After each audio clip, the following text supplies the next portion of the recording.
Hoy en día esta historia se cuenta en mi pueblo, San Lucas. El cráneo de Alce se expone en un pequeño museo dentro del Palacio Municipal, donde se guardan cosas que se consideran importantes dentro de la historia del pueblo. En medio del parque principal hay una estatua en honor a Juan Fermín, a quien se le conoce como el mejor presidente que ha tenido el pueblo, al grado de dar su vida por él. La leyenda que a continuación escucharán se ha contado en el pueblo de generación en generación. Desconozco si es real, pero al menos sí, es muy sorprendente. Juan era un jornalero muy trabajador que, como muchos más de la zona, había dejado el pueblo para irse en busca del sueño americano. Al estar allá, sus talentos en la fabricación de zapatos y su bordado artesanal fueron del agrado de los gabachos y, poco a poco, se empezó a hacer de una pequeña fortuna, la cual mandaba hacia el pueblito para que su padre le construyera un rancho. Esta situación no era bien vista por toda la gente. Como siempre, nunca faltan las personas celosas y envidiosas que les duele ver el triunfo ajeno. Y ese era el caso de don Efraín. Irónicamente, era el hombre más acaudalado del poblado y no tenía nada que envidiarle a nadie en lo económico. Pero era tal su ambición y su hambre de poder que no le gustaba ver a nadie sobresalir, y mucho menos por tratarse de Juan, quien había sido trabajador de él, y nunca se había dejado amedrentar por el señor que gustaba de humillar a sus trabajadores, a quienes no bajaba de muertos de hambre. Al cabo de 5 años de arduo trabajo y esfuerzo, Juan ya era la segunda persona más acaudalada del pueblo. Su rancho ya era casi igual de grande que el de don Efraín, y todas las personas hablaban maravillas de él. Ya se encontraba en el pueblo viviendo en su rancho, y mucha gente talentosa que era trabajadora de don Efraín había ido a pedir oportunidad para trabajar con Juan. Él los recibía amablemente y trataba a todos como si fueran de su familia, con buenas condiciones de trabajo y un sueldo más acorde a sus habilidades. Los compradores de ganado también, poco a poco, hacían más tratos con Juan, provocando que las ventas de don Efraín disminuyeran drásticamente. Así fue pasando el tiempo y don Efraín dejó de ser el hombre más rico del sitio. Su poder, así como su dinero, iban drásticamente a la baja, hasta llegar al grado de tener que vender su rancho y, tragándose su orgullo, un día simplemente, entre la oscuridad y el anonimato, abandonó el poblado, aquel pueblo donde él reinaba con tiranía y con mano dura, humillando y haciendo de menos a la gente. Él aseguró que se vengaría del pueblo y que esto no se quedaría así. Algunas personas aseguran que se le vio ir a caballo hacia arriba de las montañas, un sitio donde muy pocos solían acudir, puesto que desde hacía mucho tiempo se decía que allí habitaba un pueblo infestado de nahuales, aunque este era un cuento de los abuelos, porque en el pueblo nunca nadie se había topado con alguno de ellos. Pasaron aproximadamente 2 años de prosperidad del rancho, que en general causó prosperidad a todo el pueblo, hasta que de un día para otro los animales comenzaron a perderse. Al principio, eran pocos los que se perdían sin dejar rastro alguno, pero después se trataba de horribles matanzas de animales que se notaba que él o los asesinos realizaban solo por el mero gusto, puesto que en muchos de esos asesinatos los animales eran mutilados, pero no se devoraba nada de ellos. Eran asesinados solo por placer. Para ese entonces, Juan ya había logrado, a base de sus buenas acciones, ser presidente del pueblo, y veía con desesperación cómo día a día la gente iba al Palacio Municipal a reportar desapariciones de sus animales de granja, que era el principal medio de sustento del poblado. Ante la necesidad de descubrir qué era lo que estaba asesinando a los animales, se armaron algunos grupos de cacería que espiaban y salían de noche para cazar a lo que fuera el asesino. Sin embargo, nunca pudieron cazarlo. Se corría la voz de que se había avistado un gran animal, robusto, de unos 2,5 metros de altura, que corría muy rápido y podía dar grandes saltos entre los árboles. Podía caminar en 2 patas, así como en 4. Su cara era una mezcla entre hombre, perro y lobo, así como también era completamente peludo y emitía un gruñido más fuerte que el de un león, situación que provocaba un miedo terrible hasta para el más valiente de los cazadores. A partir de ese momento, en el pueblo se comenzaron a vivir cosas peores. El rancho de Juan había perdido más de la mitad de sus cabezas de ganado a manos de aquella criatura y casi todo el pueblo había sido víctima de ella.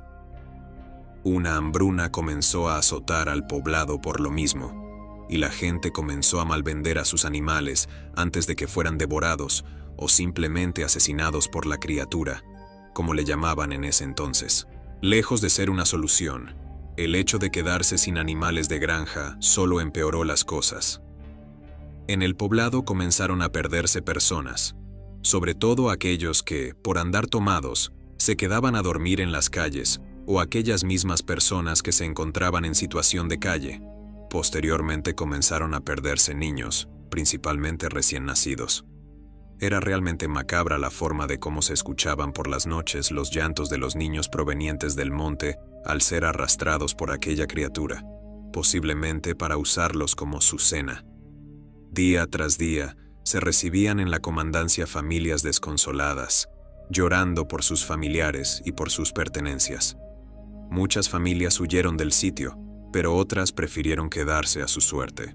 Juan estaba desesperado con esta situación hasta que, después de darle tantas vueltas a la idea de cómo combatir a ese ser, se le ocurrió contactar a una vieja amiga de ascendencia afroamericana, con quien había entablado amistad durante su estancia en el Gabacho. Esta mujer no era una mujer cualquiera, era una maestra de magia vudú, la cual era diferente a la magia vudú típica de los pueblos africanos. La magia vudú era más típica de los nativos americanos. La mujer, al platicar con Juan, rápidamente acudió al pueblo para ayudar, además de que se le ofreció una buena paga. Una vez estando en el pueblo, se le explicó la situación por la que se estaba atravesando y ella pidió que le mostraran el cadáver más fresco que se tenía como víctima de la criatura que azotaba el pueblo. Fue así como la llevaron al rancho de Don Juan y ella examinó una vaca que había amanecido decapitada. Al ver la vaca, ella comenzó a realizar un ritual y posteriormente entró en un estado de trance que asustó a los presentes. Ella comenzó a oler muy de cerca el cadáver, después se acostó sobre la tierra y, al cabo de unos minutos, se reincorporó ya en un estado normal y dijo que la vaca tenía en ella la baba de un nahual.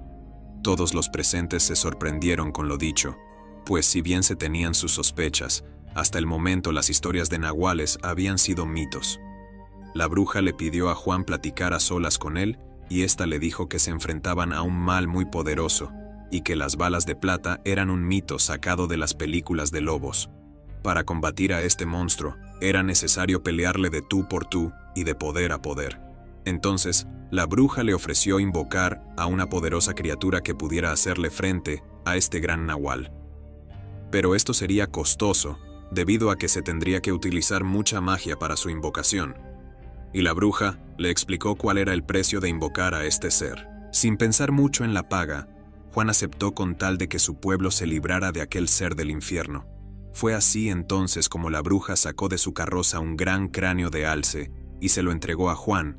Le explicó que en un día de luna llena, ordenara a toda la población dormir en el cuartel municipal y que a las afueras del pueblo amarrara aquel cráneo en algún gran árbol y debajo de él pusiera algunos animales de granja como cebo.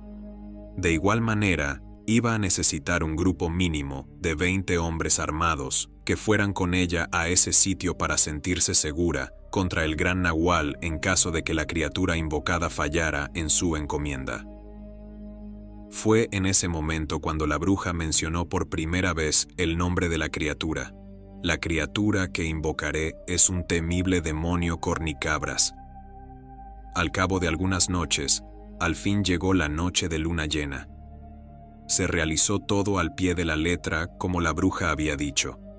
Se internaron en el bosque, en los límites del pueblo, y el gran cráneo de alce quedó sobre un árbol, iluminado directamente por la luna. 2 gallinas y una cabrita se amarraron debajo de él, y una tercera gallina fue decapitada allí mismo por la bruja, quien realizó un círculo alrededor del árbol con la sangre.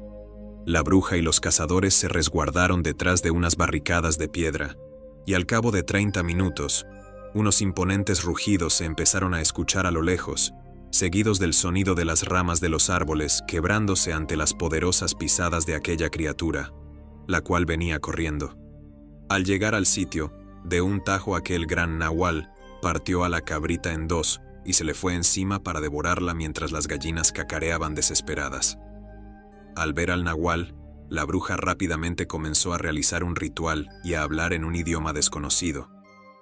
Sus ojos se tornaron blancos y entró en un tipo de trance.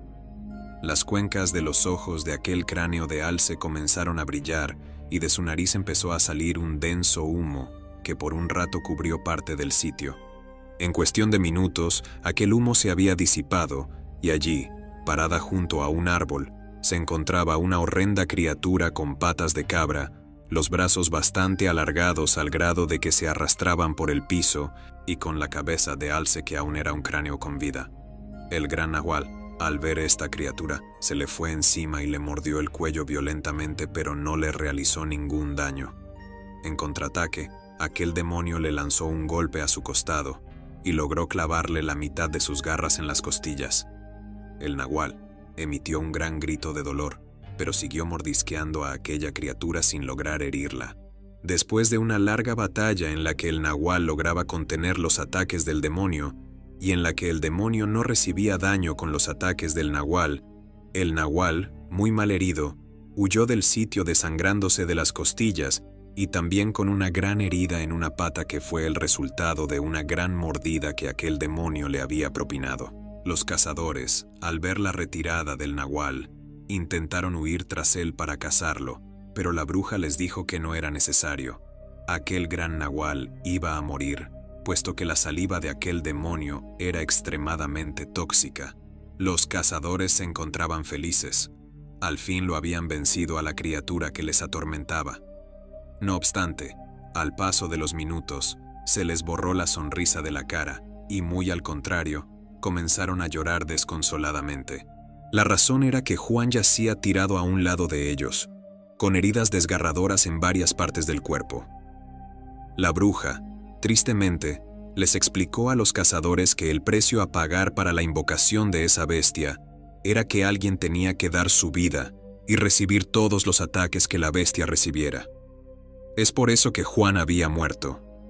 Él había recibido el impacto de todas las heridas que el nahual le realizó al demonio cornicabras. Al pasar los días, la gran bruja se fue sin cobrar nada al pueblo y les dejó con ellos aquel gran cráneo de alce para que lo utilizaran por si en alguna otra ocasión se veían atacados por alguna criatura.